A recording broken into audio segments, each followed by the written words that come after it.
দুনিয়ার আগুন কি কালো না লাল? কিন্তু জাহান্নামের আগুন হবে কালো। ফাহিয়া সাউদাউম মুজলিমা, নিকশ কালো। এখন কালো আগুনের উপরে চুলের চেয়ে চিকন ওই রাস্তা খালি চোখে তো দেখাই যাবে না, পার হবেন কেমনে? আর এত ধার, পা দিলে তো পা কেটে যাবে, দাঁড়াবেন কেমনে?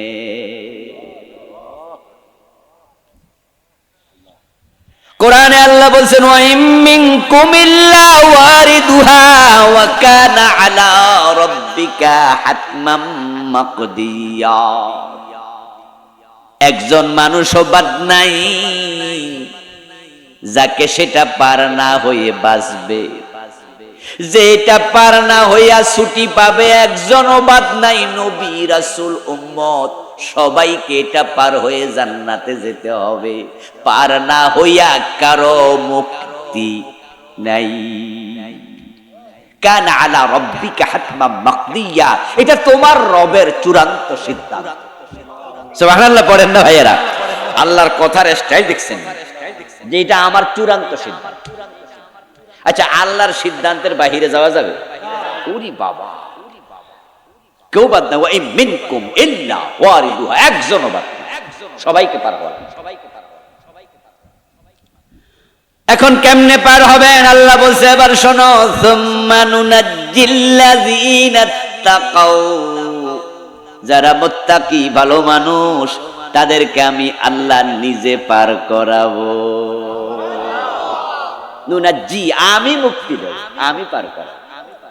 এর মানে হলো আসলে আমাদের পার হওয়ার কোনো সামর্থ্য কেন? চোখে তো দেখা যাবে না, এত চিকন, আবার কালো আগুন। আবার এটা কেমনে কি আমি বুঝিও না যে কেন। এই জন্য আল্লাহ বলে না, দায়িত্বটা তোমাদের হাতে ছাড়বো না, নুনাজ্জি, আমি মুক্তি দেব। তবে কাদেরকে? আল্লাযীনা তাকাউ, যারা মুত্তাকি, যারা নামাজি, যারা রোজাওয়ালা, যারা ভালো মানুষ, যারা ঈমানওয়ালা। সুবহানাল্লাহ। তাহলে মুক্তি পেতে হলে কি লাগবে? তাকওয়া, তাকওয়া, তাকওয়া। ওয়া নাযারুল যালিমিনা ফিহা জিসিয়া। এবার আয়াতের শেষে বলতেছেন যারা জালেম, যারা মুশরিক, যারা কাফের, যারা বেনামাজি, খারাপ মানুষ, তাদেরকে আমি সেটা পার হতে দেব না। তাদেরকে অধোমুখে পতিত করে নিচে জাহান্নাম আছে, জাহান্নামে ফেলে দেব। নাউযুবিল্লাহ। প্রিয় নবীজি সাল্লাল্লাহু আলাইহি ওয়াসাল্লাম বলছেন আমার উম্মত যারা, তাদেরকে আমি সাথে নিয়ে যাব। রাসূলুল্লাহর সাথে থাকার কারণে অনেক কিছু সহজ হয়ে যাবে, অনেক কিছু সহজ হয়ে যাবে। বিয়ের দিন দুলার সাথে যারা যায় তাদেরকে কি বলে? বরযাত্রী। যদি সোনারগাঁ হোটেলেও বিয়ের আয়োজন হয় আর সেদিন বরযাত্রী যারা যায় তাদের সাথে সিএনজিওয়ালা, রিক্সাওয়ালাও যদি যায়, সেও কিন্তু সোনারগাঁ হোটেলে খাওয়ার সুযোগ পাইয়া যায়, যদিও তারে কেউ দাওয়াত দেয় নাই। আপনারা এলাকা থেকে যখন বিয়েতে যান, বাস টাস নিয়ে যান না, মাঝে মাঝে প্রাইভেট কার নিয়ে তো যান, সিএনজি, প্রাইভেট কার, হাইস গাড়ি নিয়ে যান। এই যে হাইস নিয়ে যান, আপনারা খাইতে গেলে ড্রাইভার কি গাড়ি বইয়া থানা হেরে লয়ে যান? আচ্ছা, ড্রাইভার সাহেব যেন খাইতে গেছে, ভিআইপি হোটেলে ঢুকছে, আজকে একবারে বেল খুললা খাইতেছে, ব্যানারে দাওয়াত দিছে কেউ, কিন্তু আজকে কার বরকতে? দুলার। আজকে বর যাত্রী, বরের সাথে যাত্রী, ঠিক না? ঠিক না? আজকে সে ভিআইপি, আজকে সে ওয়ান ক্লাস খাবার খাবে। আচ্ছা, এবার বলুন তো, দুলারের রাইখা যদি সে 3 ঘন্টা পরে যায়, এটা ঢুকতে দিবনি? খাওয়া তো বহুত দূরের কথা। আমার দোস্ত, রাসূলুল্লাহর উম্মত হওয়া কত বড় সৌভাগ্য। সব নবী পিছনে, উম্মতে মুহাম্মাদি নবীর আগে পার হয়ে যায়। এখনো নবীরা ফুলসিরাতের গোড়া আসে নাই। রাসূলকে আমার উম্মত নিয়ে আমি অলরেডি পার হয়ে গেছি।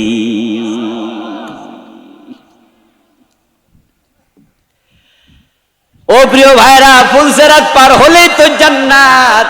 এজন্য যে ফুলসিরাত পার হবে আগে, সে জান্নাতেও ঢুকবে আগে।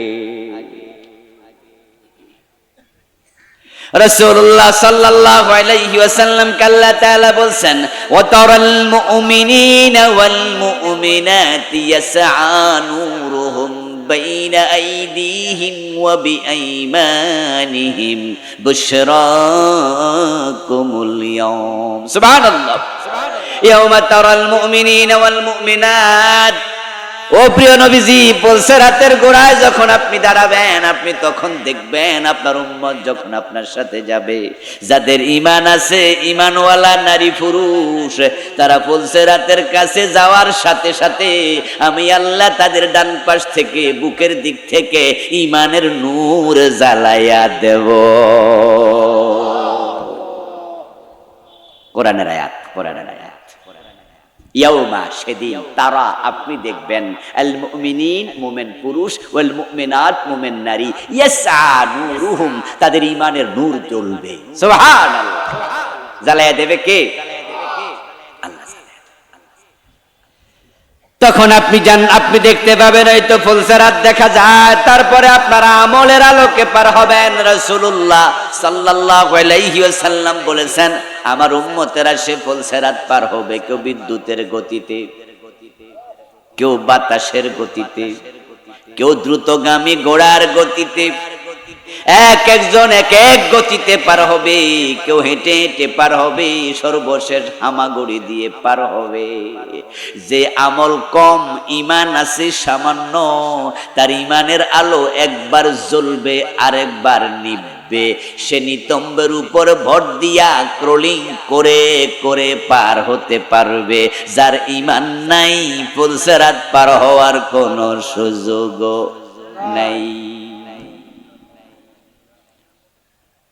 ঈমান ছাড়া একজনও পার হতে পারবে না। ইব্রাহিম আলাইহিস সালামের বাবা আজর পড়ে যাবে নিচে। ফুলসেরাতের নিচে কি? এই ওয়াজ কিন্তু বাড়িতে নিয়েন, বলেন বলেন, ফুলসেরাতের নিচে কি? ফুলসেরাত কিসের উপস্থাপন করা হবে? হ্যাঁ, এখানে নিচে পড়া মানে দোজখে পড়া শেষ। ইব্রাহিম আলাইহিস সালামের বাবা আজর পার হতে পারবে না, ঈমান নাই। নূহ আলাইহিস সালামের ছেলে কেনান পার হতে পারবে না, ঈমান নাই। নবী মুহাম্মদ সাল্লাল্লাহু আলাইহি সাল্লামের আপন চাচা আবু তালেব পার হতে পারবে না, ঈমান নাই। লূত নবীর বউ পার হতে পারবে না, ঈমান নাই। নবীর বউ ধরা খেয়েছে, নবীর স্ত্রী, নবীর বাবা, নবীর ছেলে, হ্যাঁ, নবীর চাচা। হ্যাঁ, আমরা তো আওলাদের রাসূল শুনলে কই পায়ে চুমু খামু, তাড়াতাড়ি দৌড় মারো। আওলাদের রাসূল হলে জান্নাত পাওয়া গেলে কেনান কি আওলাদের রাসূল না? আরে কেনান কার ছেলে? কার ছেলে? তো আওলাদ মানে কি? ওয়ালাদ মানে ছেলে, বংশধর, আওলাদ বহু বচন। তো আওলাদের রাসূল মানে রাসূলের বংশধর। তো কেনান তো ডাইরেক্ট ফোলা, বংশধর না? আর বেলাল কি রাসূলের বংশধর ছিল? আমাদের দেশের মানুষের আবেগ বেশি, বিবেক কম। আবেগের ঠেলা কত কিছু কইলা ফাইসি আওলাদ। পাকিস্তান থেকে আসে আওলাদের রাসূল নাম দিয়া বাংলাদেশে বেদাতের এত প্রচলন করছে। শুধু বেদাত না, পাকিস্তানের এক পীর আছে যে বাংলাদেশে শিরক ছড়াচ্ছে। ঈদে মিলাদুন নবী একটা আছে না বাংলাদেশে, এইবার আমদানি করছে বাংলাদেশ। এর আগে দেশে মানুষ জানতোই। আরো কত বেদাত। শাহেন শাহে সিরিপোর্ট করে জিন্দাবাদ, নাম আমি কইলাম না, ইশারা দিলাম। আমার বন্ধু, আপনি বলবেন আওলাদে রাসূল, কাজ হবে আবু জাহেলের, কাজ হবে আবু লাহাবের। শিরক এবং বেদাত কখনো ইসলামের পক্ষের কাজ হতে পারে না। অদস্ত ঈমান যদি না থাকে, তুমি আওলাদে রাসূল হইয়া কোনো লাভ নাই। আর ঈমান যদি থাকে, হাফসার বেলাল নবী মুহাম্মাদের আগে আগে জান্নাতে ঢুকবে। নবী মুহাম্মদ বলে, বেলাল, আমি মেরাজের রাতে জান্নাতে ঢুকেছি, আমার আগে আগে তোমার পায়ের শব্দ শুনেছি। নবীর আগে জান্নাতে যাবে মানে কি? মানে হলো রাসূলুল্লাহ যে বাহনে চড়ে জান্নাতে ঢুকবেন ওই বাহনের রশি বেলালের হাতে থাকবে, বেলাল সেটা টেনে টেনে জান্নাতে ঢুকবে। তাই বেলালের পায়ের আওয়াজ নবীর আগেই জান্নাতে রাসূল শুনেছেন। হযরত বেলাল রাদিয়াল্লাহু তাআলা আনহুর সাথে প্রিয় নবীর বংশের মিল নাই, চেহারার মিল নাই, গায়ের চামড়ারও আত্মীয়তার কোনো সম্পর্ক, কিন্তু বেলাল কত সম্মানী সাহাবী, কারণ তার ঈমান এবং আমল এক নাম্বার, ঠিক না? প্রথম সারির মুমিন বেলাল। এই জন্য আপনারা আমরা এখানে যারা আছি নবী মুহাম্মাদের সাথী হইয়া যদি জান্নাতে যেতে চাই, ফুলসেরাত প্রিয় নবীর সাথে পার হতে চাই, এ নবীকে পাইয়াই খুশি, এতেই শেষ না আমল করা লাগবে? ইন্না আরসালনাকা শাহিদাও ওয়া মুবাশশিরাও ওয়া নাযীরা। আল্লাহ বলছে, হে নবী আমি আপনাকে উম্মতের আমলের পর্যবেক্ষক বানিয়েছি, শাহেদ সাক্ষী দ্রষ্টা, যিনি দেখে সাক্ষী দেয় তাকে শাহেদ বলে। উম্মতের আমল নবীর সামনে উপস্থাপন করা হয় এবং উম্মত কি আমল করবে, কেমনে করবে, নবীকে আল্লাহ আইডল বানায়া মডেল বানায়া সামনে দিছে। এখন নবী যা করে উম্মত তা করবে, নবী যা বলে উম্মত তা বলবে। প্রিয় নবীজি সুন্দরভাবে বলছেন, সাল্লু কামা রাআইতুমুনি উসাল্লি। মন মতো নামাজ নয়, মন মতো রোজা নয়, মন মতো জিকির নয়, মন মতো হজ না, খুযু আন্নী মানাসিকাকুম। রাসূলুল্লাহ বলে তোমাদের ইসলাম তোমরা আমি নবী মুহাম্মদ থেকে গ্রহণ করো। আমি নবী নামাজ পড়ি যেভাবে তোমরা নামাজ পড়বে সেভাবে। আমার সাথে মিলবে না তোমার ইসলাম, আল্লাহর কাছে কানা দামও থাকবে না। নবীর সাথে মিলতে হবে। নবীজি মুহাম্মদ সাল্লাল্লাহু আলাইহি ওয়াসাল্লাম জিকির করেছেন লা ইলাহা ইল্লাল্লাহ, আর আপনি করতেছেন ইল্লাল্লাহ।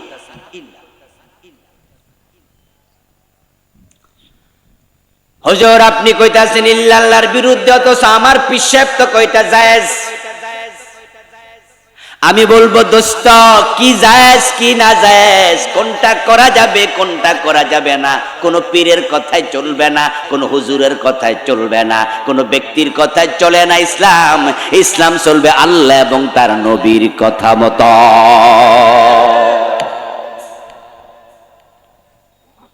আল্লাহর হাবিব বলছেন, খুযু আন্নী মানাসিকাকুম, তোমাদের ইসলাম তোমাদের মানাসিক বিধানাবলী আমার থেকে নাও। আমি যা করছি যেমনে করছি সেভাবে করো, তা করো, এর বাহিরে যেও না। ফারুক আজম ওমর রাদিয়াল্লাহু তাআলা আনহু এক সাহাবীর পিছনে এক ওয়াক্ত নামাজ পড়লেন। জাহরি কেরাত ছিল, হতে পারে সেটা মাগরিবে শাহ অথবা অন্য ফজর। সিররি কেরাত নয়, জাহরি কেরাত। ওই সাহাবী নামাজ শেষ করলেন, হযরত ওমর গিয়ে তাকে জাপটায়া ধরলেন, বললেন, এই মিয়া তুমি যেই সূরা তেলাওয়াত করছো এই সূরা তো ভুলে ভরা, এত ভুল সহ নামাজ কেন পড়লাম? ওই সাহাবী জবাব দিলেন, না না আমি রাসূল থেকে এভাবে শিখেছি। হযরত ওমর রেগে গেছেন, বলো কি? আল্লাহর নবী নিজেই সূরা আমারে মুখস্থ করাইছে, অথচ তোমার তো যেই তেলাওয়াত রাসূলের সাথে মিলে নাই। এই জন্য ওমর বলল, রাসূলের সাথে যার তেলাওয়াত মিলবে না তাকে আমি ছাড়ব না। গায়ের মাঝে গামছা ছিল, ওই গামছাটা ওর গলার মাঝে ফেঁসাইলো, ফেঁসাইয়া তারপরে শক্ত কইরা ধইরা কয়, চলো। রাসূলের সাথে মিলবে না, তোমাকে ছাড়া হবে না। আবার তুমি বলতেছো রাসূল তোমার এমনি শিখাইছে। একবারে গলায় গামছা লাগায় টানতে টানতে রাসূলুল্লাহর সামনে নিয়ে রাখলেন। রাসূল সাল্লাল্লাহু আলাইহি ওয়াসাল্লামের সামনে যাওয়ার পরে আল্লাহর হাবিব বলছে, ওমর তাকে তুমি ছাড়ো। তার গলার মাঝে তুমি এভাবে কেন লাগাইছো? হযরত ওমর রাদিয়াল্লাহু তাআলা আনহু বলেন, ইয়া রাসূলুল্লাহ, এই লোক আজকে নামাজের ইমামতি করছে, কিন্তু এমন তেলাওয়াত করছে যেটার সাথে আপনার তেলাওয়াতের মিল। ওই সাহাবী বলে, ইয়া রাসূলুল্লাহ, ওমর আমার উপর জুলুম করতেছে, আমারে উনি সম্মান দেয় নাই, দেখেন কেমনে কি করতেছে। রাসূল কো, ওমর গামছা আগে খোলো। কি হয়েছে বাবা, তুমি পড়ো তো, পড়ো তো। ইয়া রাসূলুল্লাহ, আপনি যে বাবা আমাকে তেলাওয়াত শিখিয়েছেন, আমি তো সেভাবে তেলাওয়াত করেছি। আল্লাহর হাবিব বললেন, তেলাওয়াতটা একটু শোনাও দেখি। আমার উপরে কোরআন 7 ভাবে নাজিল হয়েছে।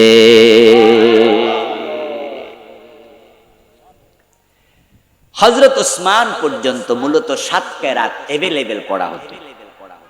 ওই 7 ভাবেই তেলাওয়াত ছিল, রাসূল শিখিয়েছেন বিভিন্ন সাহাবীকে। কিন্তু ওসমানের যুগে যখন কোরআন কপি করে, এর আগে কিন্তু কোরআনের কপি এভাবে ছিল না। আল্লাহর হাবিব সাল্লাল্লাহু আলাইহি সাল্লামের যুগে কোরআন লেখা হয়েছে বিভিন্ন পাথরে, বিভিন্ন কাঠে, চামড়ার উপরে, মানে যে যেভাবে পেরেছে লিখেছে। কিন্তু আজকের মতো এত কাগজ अवेलेबल। হযরত ওসমান যখন খলিফা হলেন, আবু বকরের যুগে সংকলন হয়, কিন্তু ওসমানের যুগে আসার পরে ওসমান রাদিয়াল্লাহু তাআলা আনহু ওই 7 কেরাতের সবগুলো কেরাত বললেন যে তোমরা আমার রাষ্ট্রীয়ভাবে অর্ডার করলেন, তোমরা আমার দরবারে, আমার রাজ দরবারে সবগুলো লিখিত কপি পাঠাও। কারো বাড়িতে কোরআনের লিখিত কপি রাখা যাবে না।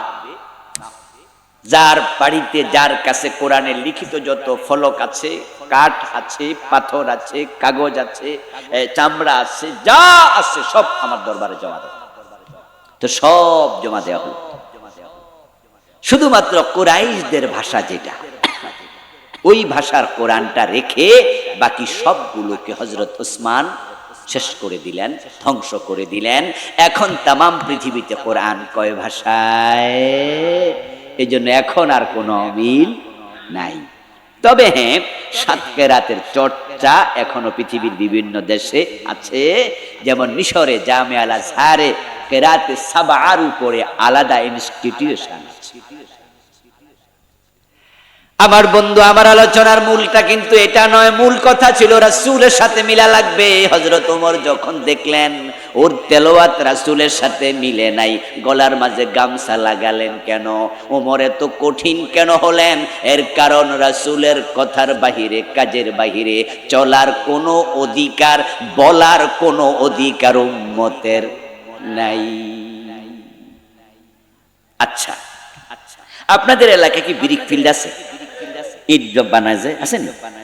আচ্ছা, ব্রিক ফিল্ডে ইট বানানোর জন্য যদি 10 জন 20 জনকে দায়িত্ব দেয়া হয়, ধরেন ইটের মাটি আনা, ইটের বালি আনা, ইটের পানি মিক্স করা, মিক্সার তৈরি করা, খামির বানানোর জন্য 100 জন কর্মচারী কাজ করছে। আর এটা ফর্মার ভিতরে ঢুকাইয়া ঢুকাইয়া ইট বানাচ্ছে 10 জন, লাইন ধরে বানায়। শুনছেন, দেখছেন না কত সুন্দর করে বানায় বানায় রাখে। আচ্ছা, যখন ইট বানায় 10 জন কি 10 সাইজে বানায় না এক সাইজে? মাশাআল্লাহ, উত্তর সুন্দর। বানাইলো 10 জনের সাইজ কয়টা? এর কারণ হলো মালিক যিনি আছে, ওই মালিক সবার হাতে একটা করে ফর্মা দিয়ে দিছে এবং ওই 10 জনরে বলছে, তোমরা যখন বানাইবা নিজের মন মতো বানাইও না, ফর্মার ভিতরে ঢুকাইয়া বানাইও। এখন কর্মচারীরা যদি কেউ বানাইতো 3 কোনা, কেউ বানাইতো 4 কোনা, কেউ বানাইতো 5 কোনা, কেউ বানাইতো গোল, কেউ বানাইতো সেপ্টা, ইট হইতো না পোড়া মাটি।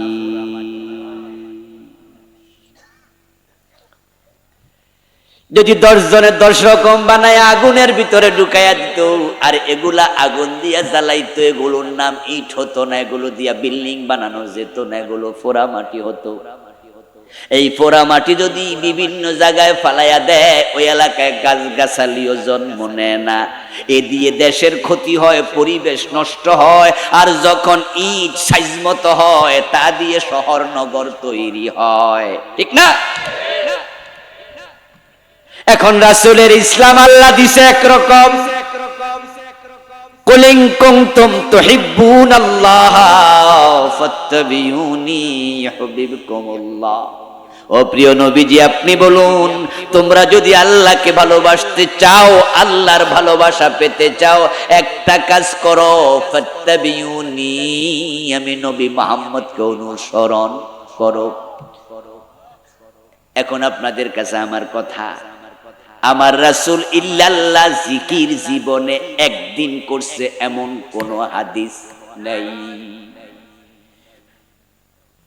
তা আপনি এটা কেন করেন? যদি আপনি আমার কথা শোনার পরে বলেন যে পীর সাহেব হুজুর কইছে, তাহলে আপনার কাছে রাসূলের দাম বেশি হলো না পীর সাহেবের? আর যে রাসূলের উপরে ফিরকে দাম দেয় তাকে মুমিন বলি কেমনে? খুব জটিল। হ্যাঁ, আপনার একটা কথা এখানে হতে পারে, সেটা হতে পারে, হুজুর আপনি বলছেন ইল্লাল্লাহ জিকির হাদিসে নাই, আমাদের পীর সাহেব হুজুর করাইছে, তাহলে অবশ্যই হাদিসে এটা আছে, না হয়তো তিনি করাইতো না। তাহলে আমি বলবো ধন্যবাদ ভাই আপনাকে, হাদিসে যদি থাকে তাহলে তো ঠিক আছে, হয়তো সেই হাদিসটা আমার জানা নেই। আপনি আর্গুমেন্ট করবেন হাদিস দিয়ে, হাদিস যে আপনি বলছেন হাদিসে নাই, কিন্তু আমার হুজুর যেহেতু করাইছে, অতটুকু বিশ্বাস হুজুরের উপর আমার আছে, উনি হাদিসের বাহিরে করাবে না, হাদিসে আছে, হয়তো সে হাদিস আপনার জানা নাই। আমি আপনার কপালে চুমু খেয়ে বলবো যে ভাইজান এটাই ঠিক, তা ওই হাদিসটা একটু আমার আপনি জানাই দেন। তা আপনি পীরের কাছে যান, যে পীর সাহেব হুজুরকে সাদা কাগজ দিয়া 5 টাকার একটা কলম দিয়া রাইখা দিয়ে আসবেন যে হুজুর আপনার সাথে তো কথা বেশি বলতে পারবো না, বেয়াদবি হবে, সাদা কাগজটা দিলাম, 5 টাকার কলম দিয়ে গেলাম, আবুল কালাম আজাদ বলে গেছে ইল্লাল্লাহ জিকির কোন হাদিসে রাসূল করেছেন প্রমাণ নাই, তা আপনি যেহেতু করাচ্ছেন কোন হাদিসে আছে, আপনার সময় সুযোগ মতো 1 সপ্তাহের ভিতরে লিখিয়া দিলেই হবো, আমি আগামী শনিবারে। ও দোস্ত, অতটুকু সাহায্য যদি না করেন, হাদিসে নাই শোনার পরেও শুধু অমুক বলছে তমুক বলছে এটা শুনে শুনে আমল করবেন, তাহলে বোঝা গেল কোরআন হাদিসের প্রতি আপনার কোনো দরদি নাই। হেদায়েতের উপরে যদি টিকে থাকতে চান, কোরআন হাদিস ভালো করে ধরেন। ওয়াদাইয়ান ইলাল্লাহি বিইযনিহি ওয়াসিরাজাম মুনীরা। এ দুনিয়ার সবগুলো মানুষ হিদায়াতের বাহিরে ছিল। আবু জাহেল, আবু লাহাব, উতবা, শায়বা, এই আলী, এই ওসমান, এই ওমর, ওরা সবাই হিদায়াতের বাহিরে ছিল, ওরা কেউ হিদায়াতের উপরে ছিল না। এই পথহারা মানুষগুলোর কাছে রাসূলুল্লাহ আসলেন, যেই যুগে আসলেন সে যুগের নাম ছিল আইয়ামে, সবাই জাহেল, সেখানে ভালো মানুষের সংখ্যা খুব কম, খুব কম, খুব কম, নাই বললেই চলে, হাজারের মাঝে একজন। এই জাহেলদের কাছে আল্লাহ পাঠালেন, পথহারা মানুষের কাছে পাঠালেন। এবার বলুন তো নবী মুহাম্মদ আল্লাহ যে দাঈ বানায়া পাঠাইছে, দাইয়ান ইলাল্লাহ, আমি আপনাকে আল্লাহর পথের দায়ী বানাইছি, আমার নবী কি মন মতো দাওয়াত দিছে না আল্লাহর কোরআন মতো? কোরআন আসার আগে কি নবী দাবি করছে আমি নবী? মাশাআল্লাহ, বলেন দাবি করছে? কোরআন আসার আগে কোনোদিন বলে না আমি নবী। অথচ কোরআন আসার আগেও তো তিনি মক্কায় 40 বছর ছিলেন, একবার ছোট্ট থেকে এখানে বড় হয়েছে। এই 40 বছরে কোনোদিন কইছে যে ইন্নী রাসূলুল্লাহ? কিন্তু যখন কোরআন এসে গেল, ওহী নাজিল হয়ে গেল, ইকরা বিসমি রাব্বিকাল্লাযী খালাক, আল্লাহর পক্ষ থেকে আসলো। আমার রাসূলকে জিবরিল 3 বার গারে হেরাতে বুকের সাথে জড়াইয়া ধরলেন। সোজা করুন, সোজা। আল্লাহর নবী নিজে তখনও বুঝতে পারেন নাই তিনি যে জিবরিল। ঘরে ফিরে গিয়ে মা খাদিজা রাদিয়াল্লাহু তাআলা আনহা, আমাদের মা রাসূলুল্লাহর স্ত্রী, উনাকে বলেন খাদিজা, খাশিতু আলা নাফসি, আমি আবার নিজের জীবনের ব্যাপারে আশঙ্কা করি। হযরত খাদিজা বলে কেন, কি হইছে? বলে আমারে কেডা জানি হেরা গুহার ভিতরে 3 বার বুকের সাথে জোরে চাপ মারছে। হাত্তা বালাগা মিন্নিল জুহুদু, সহিহ বুখারীর riwayat, রাসূল বলে হাত্তা বালাগা মিন্নিল জুহুদু, মনে হলো কষ্টের শেষ সীমা আমি পৌঁছে গেছি, এমন জোরে চাপ মারছে আমার জীবন বায়ু বের হওয়ার উপক্রম হয়ে গেছে। একবার না, দুইবার না, মোট কয়বার? তো মা খাদিজা বলতেছে চাপ দিল বুঝলাম, সর্বশেষ কি হয়েছে? সর্বশেষ হইল সে 5টা আয়াত পড়ে আমার কাছ থেকে চলে গেছে। মা খাদিজাকে রাসূলুল্লাহ তেলাওয়াত করে শোনান, ইকরা বিসমি রাব্বিকাল্লাযী খালাক, খালাকাল ইনসানা মিন আলাক, 5 আয়াত আল্লামা বিল কালাম। আল্লাহর হাবিব সাল্লাল্লাহু আলাইহি ওয়াসাল্লাম 5টি আয়াত তেলাওয়াত করে খাদিজাকে শোনালেন। খাদিজা বুঝলো না এগুলা কি, রাসূলও বোঝেন নাই আসলে এগুলা কি। কোন বেডা এসা চাপ মারছে, সেই লোকটা বা কে, উনারা একটা কনফিউশনে পড়ে গেলেন।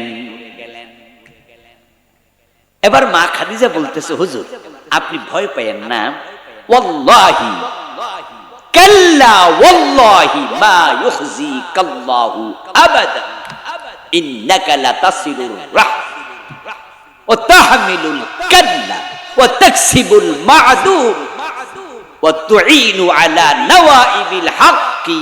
প্রিয় নবীকে মা খাদিজা এমন চমৎকার ভাবে কিছু শব্দ দিয়ে সান্ত্বনা দিলেন, আল্লাহর হাবিবের মনের ভয় দূর হয়ে গেল। চিৎকার দিয়ে বলেন সুবহানাল্লাহ। এর আগে তিনি কম্বল দিয়ে বলছে জড়ায়া ধরো, কম্বল দিয়ে জড়ায়া ধরো। মা খাদিজা জড়ায়া ধরছে, রাসূল কাঁপতেছিলেন ভয়ে। এই কথাগুলো শুনে রাসূলের অন্তর থেকে ভয় দূর হয়ে গেল। আপনাকে আল্লাহ বেজ্জতি করতে পারেন না। আপনার যে চারিত্রিক বৈশিষ্ট্য ইয়া রাসূলুল্লাহ, এমন লোককে আল্লাহ বেজ্জতি করবে না। এটা ক্ষতির কোনো কারণ নাই, এটা জিন ভূত নয়। আল্লাহর হাবিব বলে খাদিজা তাহলে এটা কি? খাদিজা রাদিয়াল্লাহু তাআলা আনহা বলছেন হুজুর তবে এটা কি সেটা তো আমি জানি না, আমার তো তেমন কিতাবের উপরে এলেম নাই, তবে আসমানি কিতাবের উপরে এলেম আছে একজন লোক, তাকে আমি চিনি, আমার আত্মীয়, আমার চাচাতো ভাই ওয়ারাকা বিন নাউফাল।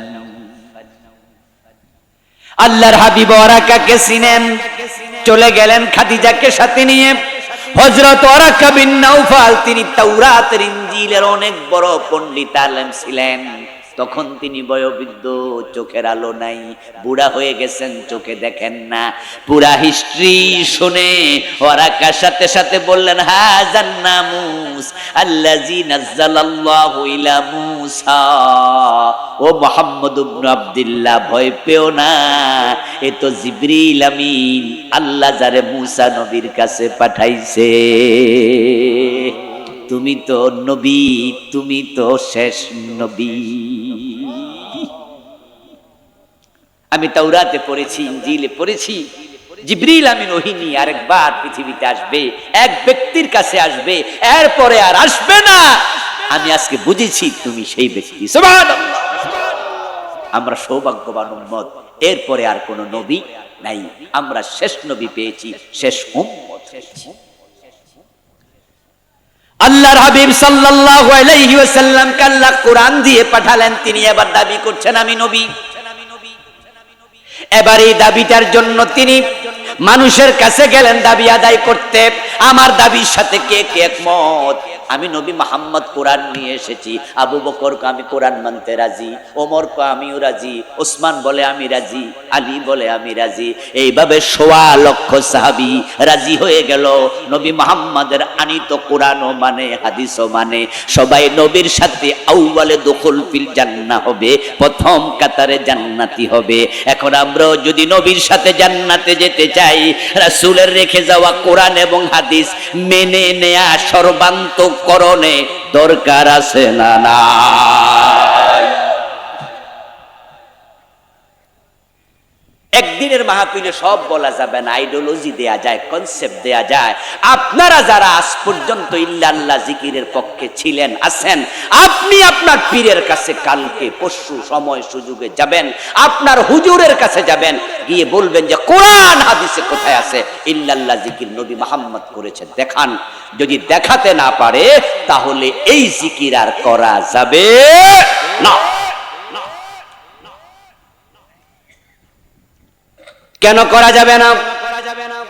قال النبي صلى الله عليه وسلم من احدث في امرنا هذا ما ليس منه فهو رد।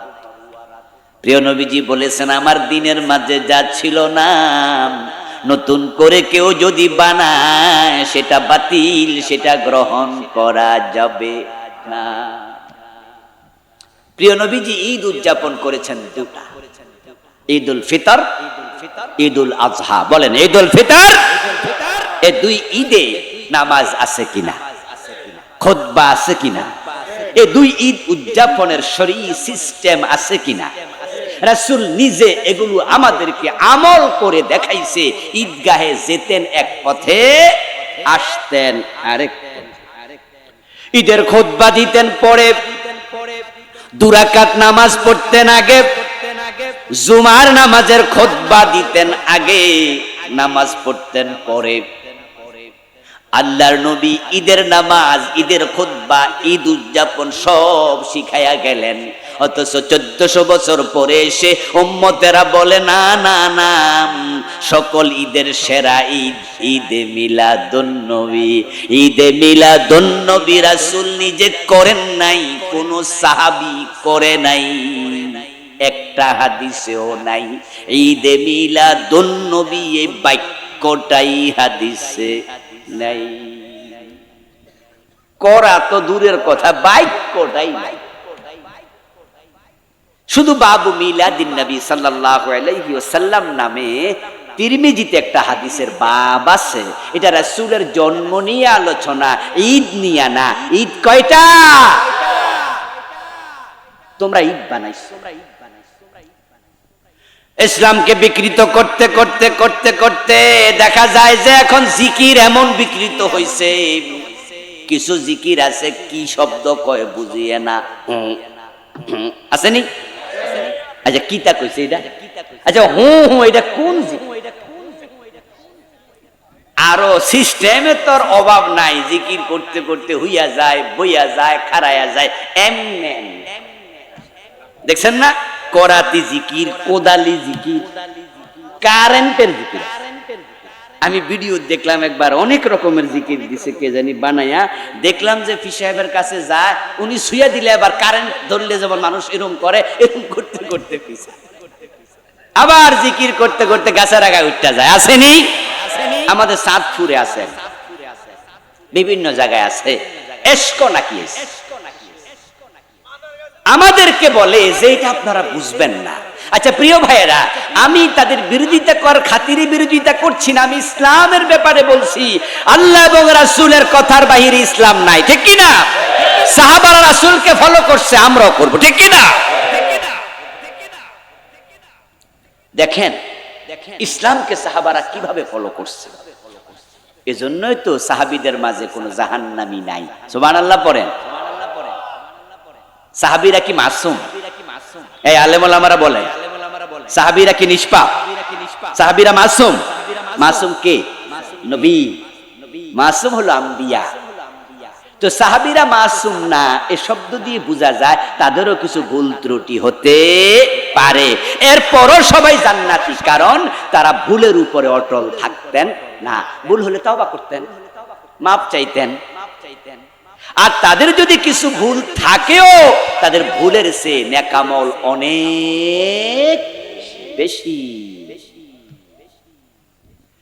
সাহাবারা ইসলাম মানার ব্যাপারে, কোরআন হাদিস মানার ব্যাপারে এত সিরিয়াস ছিলেন। আমরা তো সিরিয়াস না, কোরআন হাদিস মানি না তা নয়, আমরা ইসলাম মানি ততক্ষণ সুবিধা আছে, অসুবিধা যেখানে ইসলাম মানি না সেখানে এমন ওয়াজ করব যে ওয়াজ করলে হালুয়া রুটি মিলবে, এমন ওয়াজ করব না যে ওয়াজ করলে জেলখানার কয়েদি হওয়া লাগে। হুজুর ওয়াজ করে না তা না, 40 বছর ওয়াজ করছে, কিন্তু চোর ধরে হাত কাটো এই ওয়াজ 40 বছরে একদিনও করে নাই। এমন হুজুর আছে কিনা? অথচ আপনারাই বলুন তো, নামাজ রোজার ওয়াজ যে হুজুর করলো, চোর ধরে হাত কাটার ওয়াজ ওই হুজুর যে করলো না। কোরআনে শুধু নামাজ রোজাই আছে, চোর ধরে হাত কাটাটা নাই। আছে তো হুজুর এই ওয়াজটা কাল লাগা রেখে দিল। এমন পীর সাহেবের মুরিদ আপনারা এখানে আছেন অনেকে, যে পীর আপনাদেরকে জিকির শিখায়, রোজা শিখায়, নামাজ শিখায়, পর্দা শিখায়, আপনাকে হালাল খাইতে বলে, হারাম থেকে বিরত থাকতে বলে।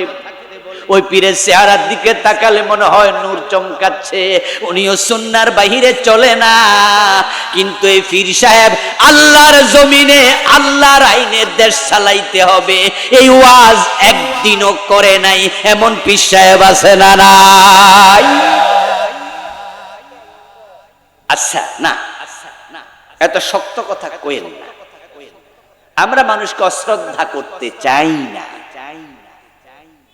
আমি কনসেপ্ট দিতে চাই আপনাদের। আমাদের পীর সাহেব হুজুররা যে রোজার ওয়াজ করে, রোজার কথা কি আল্লাহর কোরআনে নাই? নামাজের ওয়াজ করে, এটা কি নাই? তাবলীগের ভাইয়েরা যে নামাজের জন্য এত কষ্ট করে, নামাজের কথা কি নাই? উনি যা করছেন সব ঠিক আছে, কিন্তু আমার প্রশ্ন, ওই কোরআনে আলা লাহুল খালকু ওয়াল আমরু, সাবধান, সৃষ্টি যার, আইন চলবে শুধু তার, এটাও আছে না নাই? তো হুজুর যে ওইটা বাদ রাখলেন, আমার প্রশ্ন, এ ফির ওইটা রাখলো কাল্লাই?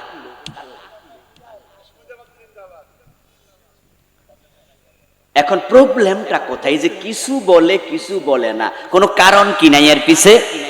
কথা বলেন না, কারণ আছে কিনা? হ্যাঁ, কারণ কিন্তু আছে। কারণ হলো হুজুর বড় চালাক। হুজুর চিন্তা করে দেখছে, আল্লাহর আইনের কথা বইলা সাইদি সাহেব দর্শনের মামলা খাইছে। আচ্ছা, সাইদি সাহেব কি আসলে দর্শনকারী? ওই বক্তা, ওই পীর, ওই খতিব চিন্তা করছে যে শুধু আল্লাহর আইন, আল্লাহর আইন, এটা কোয়াতে সাইদি সাহেব যুদ্ধ করা দিয়েছে, ঠিক না? উনি কি আসলে মানুষ খুনকারী? আচ্ছা, আপনাদের কাছে মনে হয় এই লোক মানুষ খুন করতে পারে, কিন্তু মামলা তো ঠিক। এবার বলুন তো, আল্লামা সাইদি রাহিমাহুল্লাহ যদি আল্লাহর আইনের ব্যাপারে এত সিরিয়াস কথা না বলতেন, তাহলে শেখ হাসিনা ওরা জেলে দিত? মোটেও দিত।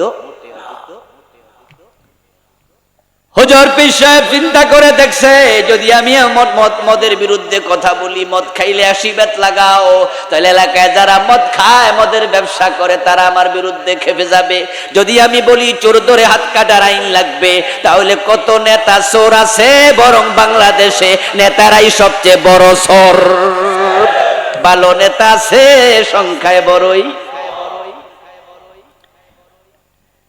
যারা ডাব চুরি করে, নারকেল চুরি করে, মসজিদে জুতা চুরি করে, তারা দেশের কয় হাজার কোটি টাকা লস করছে।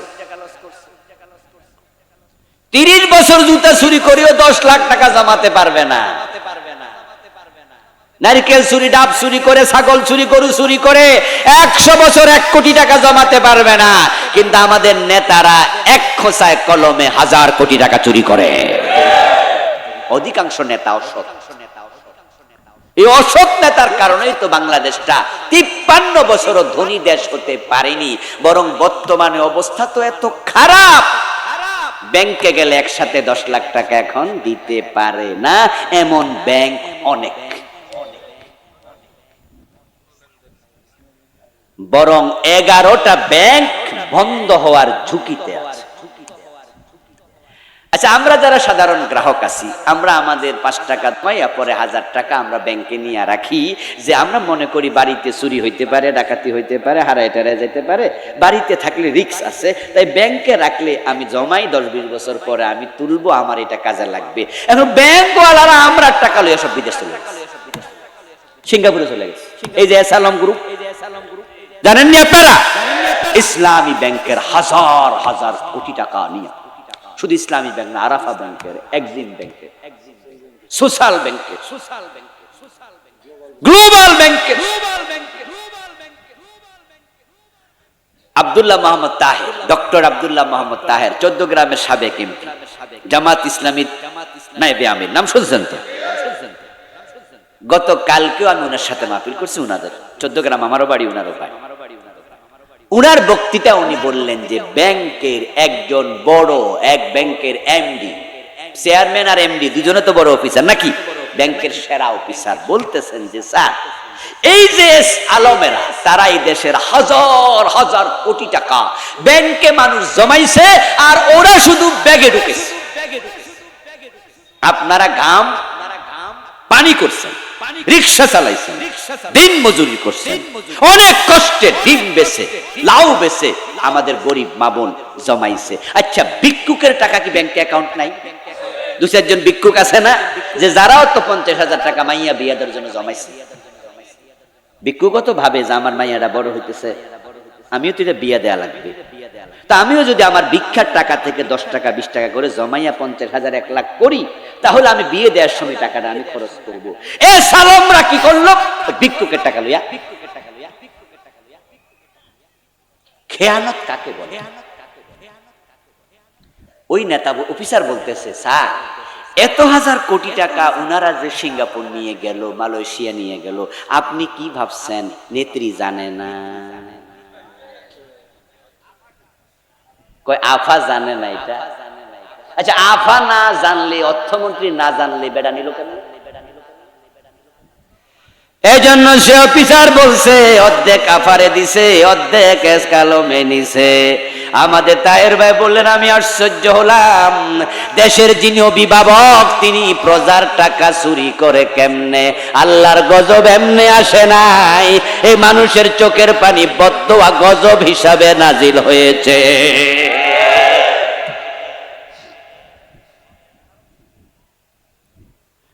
বন্ধ বলতেছিলাম, রাসূলুল্লাহ সাল্লাল্লাহু আলাইহি ওয়াসাল্লামের সাহাবারা ইসলাম কেমনে মানতো শোনেন। হযরত ওমর যখন ক্ষমতায়, একদিন তিনি মসজিদে নববীতে খুতবা দিচ্ছেন।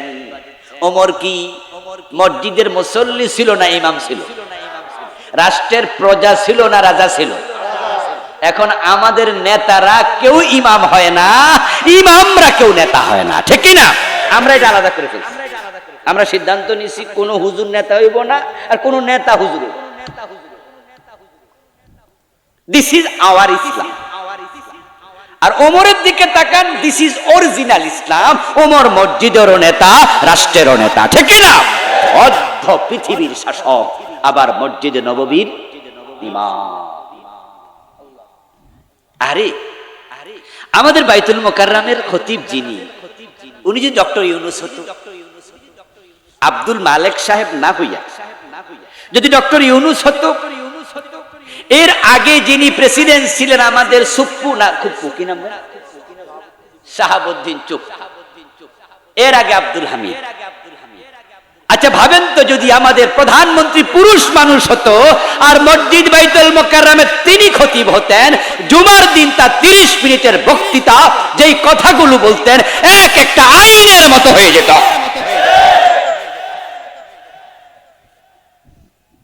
ঢাকা শহরে যানজট, এত যানজট, মাঝে মাঝে এমন হয় যে গুলিস্তান থেকে বাইতুল মোকাররম আসতে 1 ঘন্টা শেষ, অথচ যদি রাস্তায় গাড়ি চলতো মাত্র 2 মিনিটের রাস্তা, 2 মিনিট।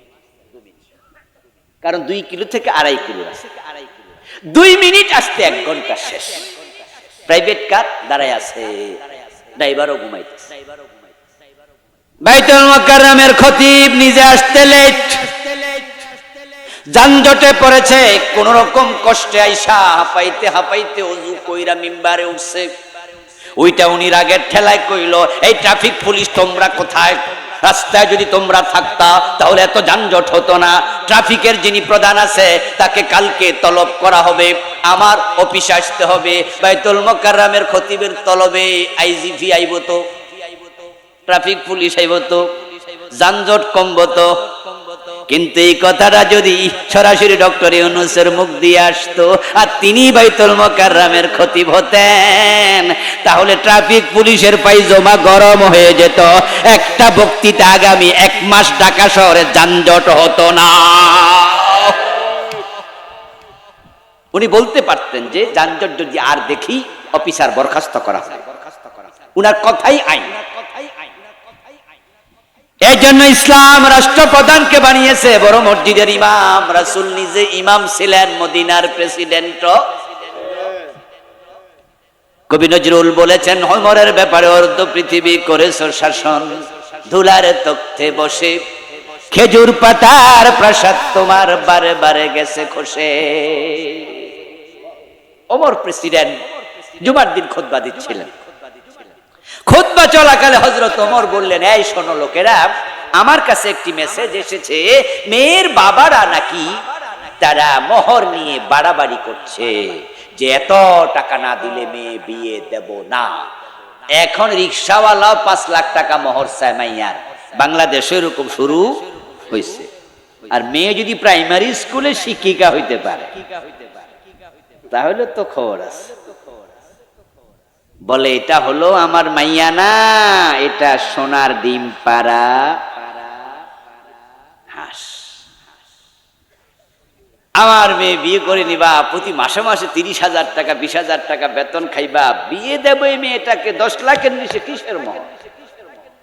ওমর বললেন যে মেয়ের বাবারা মোহর নিয়ে বাড়াবাড়ি করছে, আমি জানি, আমি সিদ্ধান্ত নিচ্ছি অল্প কিছুদিনের ভিতরে আমি রাষ্ট্রীয় সার্কুলার জারি করে দেব, এত টাকার বেশি যেন মোহর কেউ নিতে না পারে। ওমর কি শুধু ইমাম না প্রেসিডেন্ট? কথা বলেন, ইমাম না প্রেসিডেন্ট?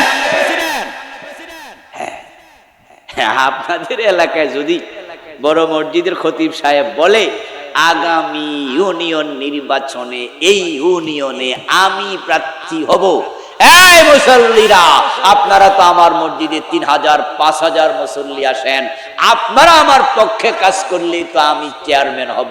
ঠেকায় কে? আমার পক্ষে কে কে আছেন?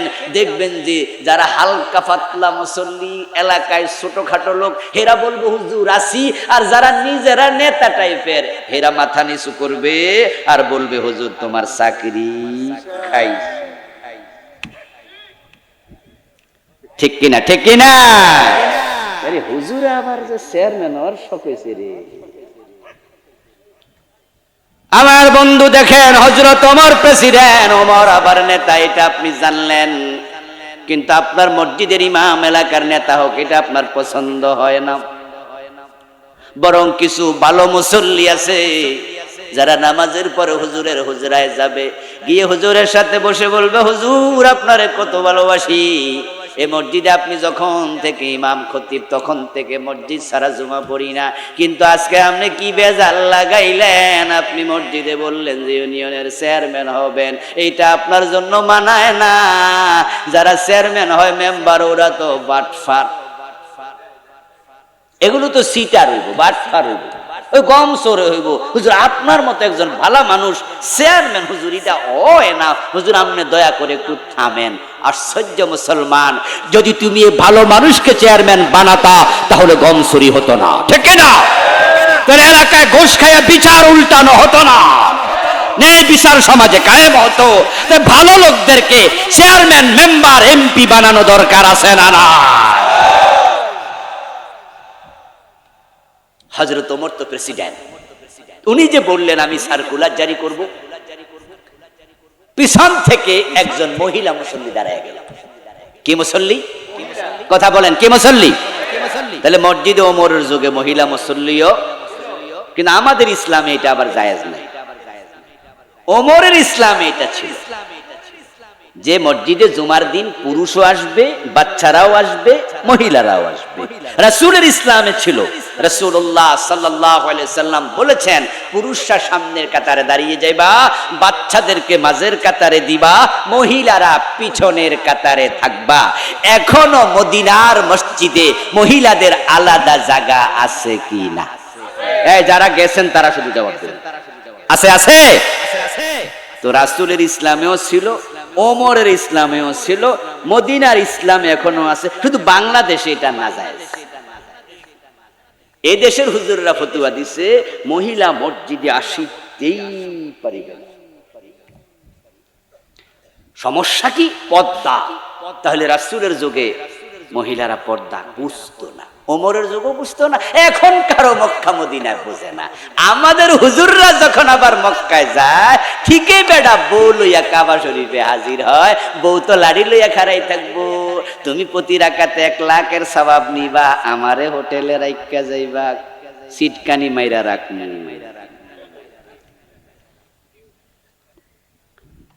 মসজিদে হারামে 1 রাকাতে কয় লাখ রাকাতে সওয়াব, হোটেলে পড়লে কি 1 লাখ হইব?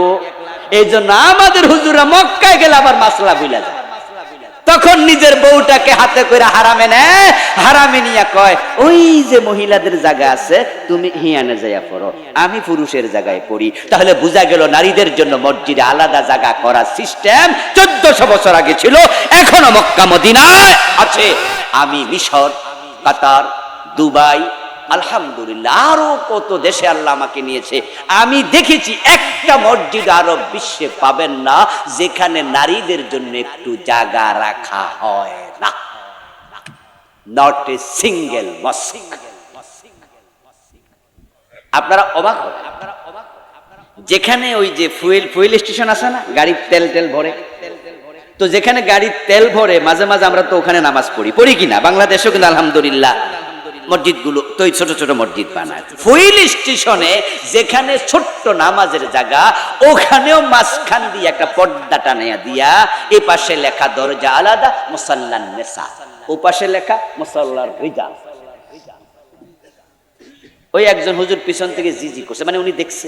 আপনারা যারা দেখছেন আপনারাও বলবেন, আর এই 2 চোখ তো সাক্ষী, আমি তো দেখেছি আরব বিশ্বের প্রায় সব দেশ, যতগুলাতে আমি গিয়েছি। আচ্ছা, আমার বউ যদি নিয়ে আমি বের হই কোনো প্রয়োজনে, সফরে, ডাক্তারের কাছে, নিজের আত্মীয়ের বাড়িতে, পথে যদি নামাজের টাইম হয়, আমার উপর নামাজ ফরজ, আমার বউর উপর আপাতত নফল, ঠিক না? কি ফরজ? তখন আমার নামাজের জায়গা আছে, উনারটা কই? হাসপাতালে গিয়ে দেখবেন পুরুষের মসজিদ আছে, মহিলার নাই। ফুয়েলিং স্টেশনে দেখবেন পুরুষের আছে, মহিলার নাই। যখন লঞ্চে করে যাই আমরা, নৌকায় করে যাই, তখন পুরুষের জন্য লঞ্চের মাঝে জায়গা আছে, মহিলার নাই। তাই দেখা যায় পরিবেশগত কারণে অনেক আলেম ওলামার বউ নামাজ কাজা করতে বাধ্য হয়, অথচ নামাজ কাজা করা জেনে বুঝে জায়েজ না, হারাম। এই জন্য আমাদের কথা হবে, হ্যাঁ মসজিদে মহিলাদের জন্য জায়গা থাকবে, তবে পর্দার ব্যবস্থাও করিতে হইবে। এবার আমরা বলবো না মেয়েদেরকে মসজিদে যাও, মসজিদে যাও, মসজিদে যাও, আমরা এটা বলবো না, কারণ হাদিসে আছে মহিলাদের নামাজ মসজিদের চেয়ে ঘরে উত্তম, ঘরের চেয়ে কুঠরিতে উত্তম। কিন্তু প্রয়োজন যদি হয় তাহলে যেন নামাজ কাজা করা না লাগে। এটা হলো একটা। আরেকটা হলো জুমার দিনটা তো স্পেশাল ডে, জুমা বিশেষ দিন। জুমার দিনে আপনাদের এলাকায় বড় মসজিদের খতিব সাহেব, উনি যে 30 মিনিট 40 মিনিট বয়ান করে, যদি মসজিদে একটা ফ্লোর মেয়েদের জন্য ছেড়ে দিয়ে আলাদা দরজা বানায়া দিতেন, অথবা মসজিদে আলাদা করে ব্যবস্থা করতেন, আলাদা দরজায় মহিলা ঢুকবে বের হবে, আমাদের মা বোনদেরকে জুমার দিন মসজিদে নেওয়া হতো এবং হুজুরদের ওয়াজ শোনানো হতো, তাদের মন পুরুষের চেয়ে নরম। আলেম ওলামাদের ওয়াজ যদি মহিলারা এই দেশে শুনতো, শোনানোর ব্যবস্থা থাকতো, শুধু জুমার ওয়াজের কারণে জি বাংলা স্টার জলসা ঘরে ঘরে বন্ধ হয়ে যেত।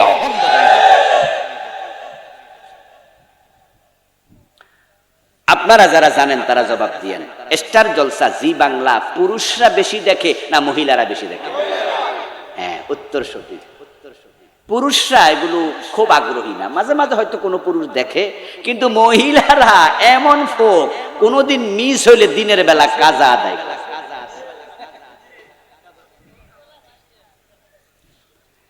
আচ্ছা, এই যে ভারতে যে সিনেমা বা নাটক স্টার জলসা জি বাংলায়, ওখানে যে বিভিন্ন রকমের পোশাক পইরা ও দেশের নায়িকারা অভিনয় করে, এই পোশাক পইরা অভিনয় করার কারণে মার্কেটে ওই নামে পোশাক চালু হয়েছে, আছে না? পাখি পোশাক, আরো কি নারেরা, গারেরা, সারেরা, কিরণমালা। ও বাবা, আমার একটা মাইয়া আছে আলহামদুলিল্লাহ, ছোট্ট বয়স 8 বছর হচ্ছে। আমার ওয়াইফ একই দে আমারে বলতেছে যে আপনি ওর জন্য 3 পিস কিনবেন, সারেরা। আমি কইলাম তিন্না আলিল্লাহ। সারারা শব্দের অর্থ নিকৃষ্ট, শাররুন থেকে সারা, খাইরুল খিয়ার খিয়ারুল উলামা, শাররুল শিরার শিরারুল উলামা। সারারা শেরারা তো খারাপ জিনিস, এটা কোথায় পাবো আমি কিনতে, আর কেন কিনবো? বললো হে খারাপ না, এটা আলাদা ডিজাইনের পোশাক।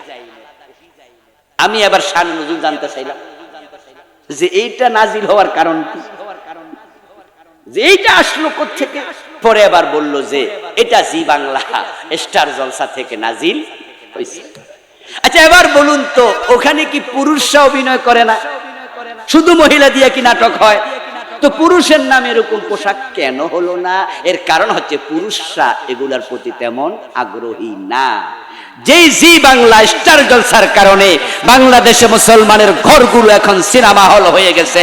এগুলো যদি থামাতে চাও, মহিলাদেরকে ওয়াজ শোনানো দরকার আছে না? না, রাসূলুল্লাহর জামানায় সে ব্যবস্থা ছিল, ওমরের জামানায় ছিল। পিছন থেকে একজন মহিলা দাঁড়িয়ে গেলেন, ওমর আপনি কি সার্কুলার দেবেন? বললেন পুরুষেরা যেন তাদের মেয়েদের জন্য, বইয়ের জন্য এর চেয়ে বেশি মোহর দাবি না করে। আপনি অঙ্ক নির্ধারণ করবেন। আল্লাহর কোরআনের বিপরীতে অধিকার আপনারে কে দিল? সূরা নিসার একটি আয়াত মহিলা তেলাওয়াত করলো, যেখানে আল্লাহ তাআলা বলেছেন আতাইতুম ইহদাহুন্না কিনতারা ফালা তাখুযু মিনহু শাইআ। তোমরা পুরুষেরা যদি তোমাদের বউদেরকে কেনতার পরিমাণ মোহর দাও, তালাক দিলে আর ফিরাইয়া নিও না। তাহলে এখানে মোহরের সীমানা আল্লাহ বলছে কেনতার। কেনতার শব্দের অর্থ অগণিত, অসংখ্য টাকা। তাহলে আপনি এটা সীমা দেবেন এই আয়াতের বিপরীতে। আগে বলেন এই অধিকার আপনারে দিল কে?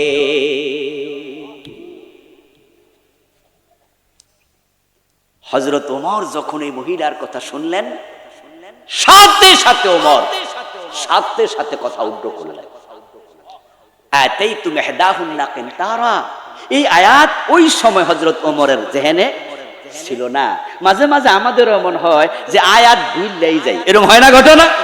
দেখবেন যে হাফেজ সাহেবরাও যে নামাজে ধাক্কা খাইতে কাবার ইমাম পেছ লাগাই দিয়েছে তেলাওয়াতের মাঝে, পিছন দিয়ে লোকমা দিলেও ছড়ে না, মানে তখন জেহেন নাই, আসেই না, ভুলে গেছে। হযরত ওমর সাথে সাথে বললেন আসাবাত ইমরাআতুন ওয়া আখতা উমারু। ওমর হাজার হাজার মানুষ যারা উপস্থিত ছিল মসজিদে নববীতে, শত শত মুসল্লির সামনে বলে দিলেন যে মহিলা ঠিক বলছে, আমি ওমর ভুল বলেছি, না এটা নির্ধারণ করব না, আমার ভুল ছিল। এর মানে দাঁড়ালো কোরআন সুন্নাহর বাহিরে যাওয়ার সুযোগ নাই। সুতরাং নবী মুহাম্মদের সাথে জান্নাতে যেতে হলে সাহাবাদের মতো কোরআন সুন্নাহ মানার ব্যাপারে আমাদেরও দৃঢ় সিদ্ধান্ত নেওয়া দরকার আছে কিনা? তো কোরআন সুন্নাহ না পড়লে, না জানলে কেমনে মানবেন? বাংলাদেশের লোকেরা পড়তে রাজি হয় কম, শুনতে রাজি হয় বেশি। যে হুজুর ওয়াজ করতে থাকেন, অসুবিধা নাই। যদি বলি আমার লিখে একটি বই আছে, নাম দিয়েছি যেমন ছিলেন প্রিয় রাসূল সাল্লাল্লাহু আলাইহি সাল্লাম, এটা 280 পৃষ্ঠায় লিখেছি। আল্লাহর হাবিবের জীবনের প্রায় অনেক দিক টাচ করেছি। কত লেখকের বই আছে, সিরাতে সরওয়ারে আলম আর রাহিকুল মাখতুম আসেনি, সিরাত ইবনে হিশাম। যে আপনি রাসূলুল্লাহ জীবনী না জানলে মানবেন কেমনে?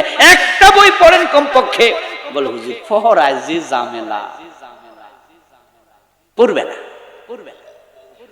আপনি শুনতে রাজি, পড়তে রাজি না, না পড়লে শিখবেন কেমনে? শোনায় তো ভুল হতে পারে, এই শোনা তো ভুলেও যেতে পারেন, অথবা আমি যা বলেছি শুনতে তো ভুল বুঝতে পারেন। কিন্তু যখন আপনি নিজে নিজে পড়বেন, আর আমার লেখার কোনো দাম নাই, যদি আমি পিছন দিয়ে লিখে দেই সহিহ বুখারী হাদিস নাম্বার এত, তখন বুঝবেন যে লেখাটা আবুল কালাম আজাদ লিখছে, কিন্তু লেখাটা উনার না, এটা সহিহ বুখারী মুসলিমের হাদিস, এটা অমুক কিতাবের রেফারেন্স। তাহলে এই কথার উপরে আমার কথার চেয়ে বেশি নির্ভর করা। অনুরোধ রাখবো আমি, যারা বাংলা রিডিং করতে পারে আজকে সিদ্ধান্ত নেন রাসূলুল্লাহ সাল্লাল্লাহু আলাইহি সাল্লামের জীবনের উপরে একটা বই প্রথম থেকে শেষ পর্যন্ত শেষ করবই। এই সিদ্ধান্ত নেওয়া যাবে। আর রাহিকুল মাখতুম চমৎকার কিতাব,